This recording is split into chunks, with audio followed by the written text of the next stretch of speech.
श्री परमात्मने नमः। श्रीमद् भगवद गीता षष्ठो अध्यायः आत्म संयम योग। श्री भगवान बोले, जो पुरुष कर्म फल का आश्रय न लेकर करने योग्य कर्म करता है वह सन्यासी तथा योगी है, और केवल अग्नि का त्याग करने वाला सन्यासी नहीं है तथा केवल क्रियाओं का त्याग करने वाला योगी नहीं है। हे अर्जुन, जिसको सन्यास ऐसा कहते हैं उसी को तू योग जान, क्योंकि संकल्पों का त्याग न करने वाला कोई भी पुरुष योगी नहीं होता। योग में आरूढ़ होने की इच्छा वाले मननशील पुरुष के लिए योग की प्राप्ति में निष्काम भाव से कर्म करना ही हेतु कहा जाता है, और योगारूढ़ हो जाने पर उस योगारूढ़ पुरुष का जो सर्व संकल्पों का अभाव है वही कल्याण में हेतु कहा जाता है। जिस काल में न तो इंद्रियों के भोगों में और न कर्मों में ही आसक्त होता है,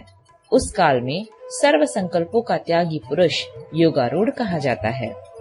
मनुष्य अपने द्वारा अपना संसार समुद्र से उद्धार करे और अपने को अधोगति में न डाले, क्योंकि यह मनुष्य आप ही तो अपना मित्र है और आप ही अपना शत्रु है।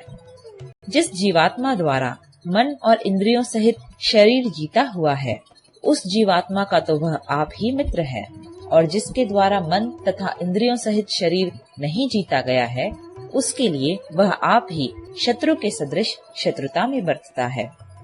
सर्दी गर्मी और सुख दुख आदि में तथा मान और अपमान में जिसके अंतःकरण की वृत्तियां भली भांति शांत हैं, ऐसे स्वाधीन आत्मा वाले पुरुष के ज्ञान में सच्चिदानंद घन परमात्मा सम्यक प्रकार से स्थित हैं, अर्थात उसके ज्ञान में परमात्मा के सिवा अन्य कुछ है ही नहीं।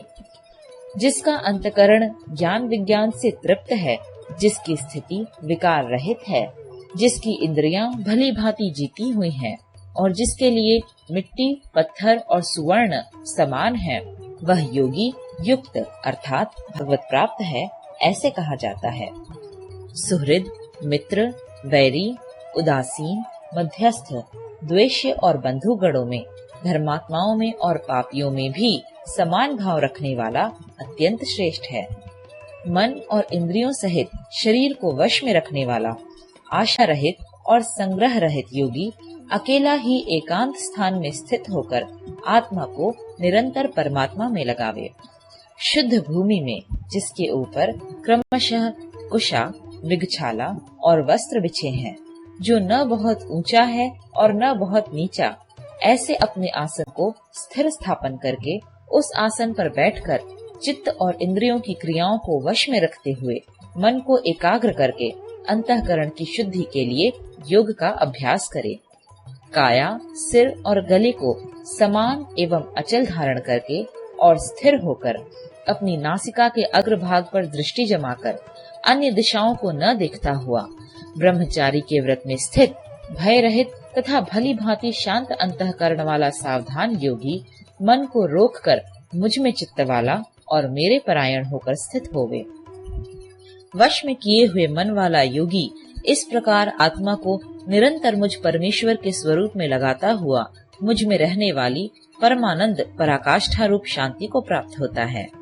हे अर्जुन, यह योग न तो बहुत खाने वाले का, न बिल्कुल न खाने वाले का, न बहुत शयन करने के स्वभाव वाले का और न सदा जागने वाले का ही सिद्ध होता है। दुखों का नाश करने वाला योग तो यथा योग्य आहार विहार करने वाले का, कर्मों में यथा योग्य चेष्टा करने वाले का और यथा योग्य सोने तथा जागने वाले का ही सिद्ध होता है। अत्यंत वश में किया हुआ चित्त जिस काल में परमात्मा में ही भली भांति स्थित हो जाता है, उस काल में संपूर्ण भोगों से स्पृहा रहित पुरुष योग युक्त है, ऐसा कहा जाता है। जिस प्रकार वायु रहित स्थान में स्थित दीपक चलायमान नहीं होता, वैसी ही उपमा परमात्मा के ध्यान में लगे हुए योगी के जीते हुए चित्त की कही गई है।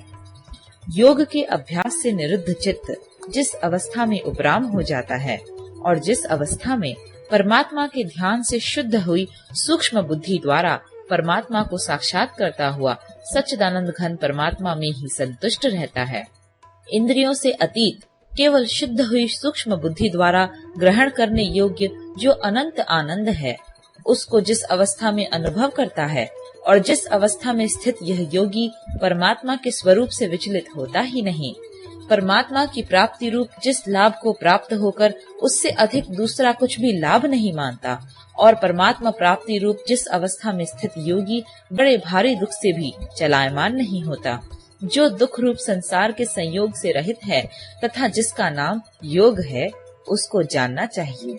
वह योग न उकताए हुए अर्थात धैर्य और उत्साह युक्त चित्त से निश्चय पूर्वक करना कर्तव्य है।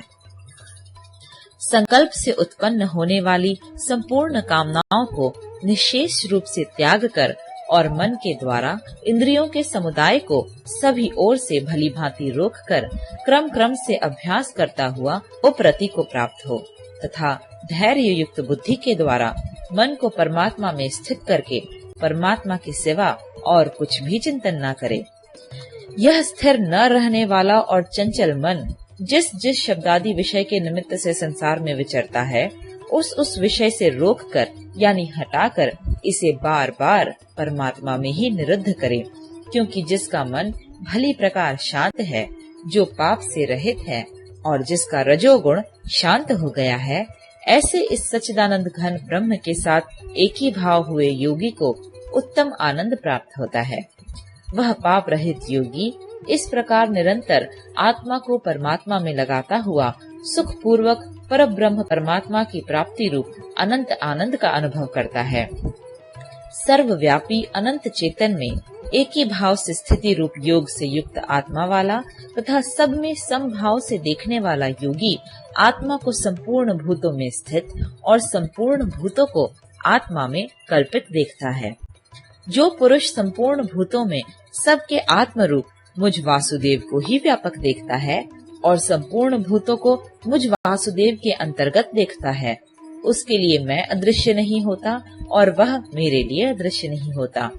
जो पुरुष एक ही भाव में स्थित होकर संपूर्ण भूतों में आत्म रूप से स्थित मुझ सच्चिदानंद घन वासुदेव को भजता है, वह योगी सब प्रकार से बरतता हुआ भी मुझ में ही बरतता है। हे अर्जुन, जो योगी अपनी भांति संपूर्ण भूतों में सम देखता है और सुख अथवा दुख को भी सब में सम देखता है, वह योगी परम श्रेष्ठ माना गया है। टिप्पणी: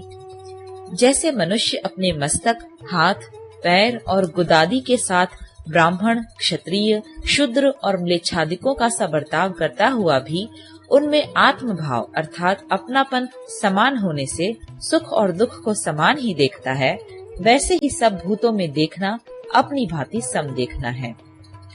अर्जुन बोले, हे मधुसूदन, जो यह योग आपने समभाव से कहा है, मन के चंचल होने से मैं इसकी नित्य स्थिति को नहीं देखता हूँ, क्योंकि हे श्री कृष्ण, यह मन बड़ा चंचल प्रमथन स्वभाव वाला, बड़ा दृढ़ और बलवान है, इसलिए उसका वश में करना मैं वायु को रोकने की भांति अत्यंत दुष्कर मानता हूँ। श्री भगवान बोले, हे महाबाहो, निस्संदेह मन चंचल और कठिनता से वश में होने वाला है, परंतु हे कुंती पुत्र अर्जुन, यह अभ्यास और वैराग्य से वश में होता है।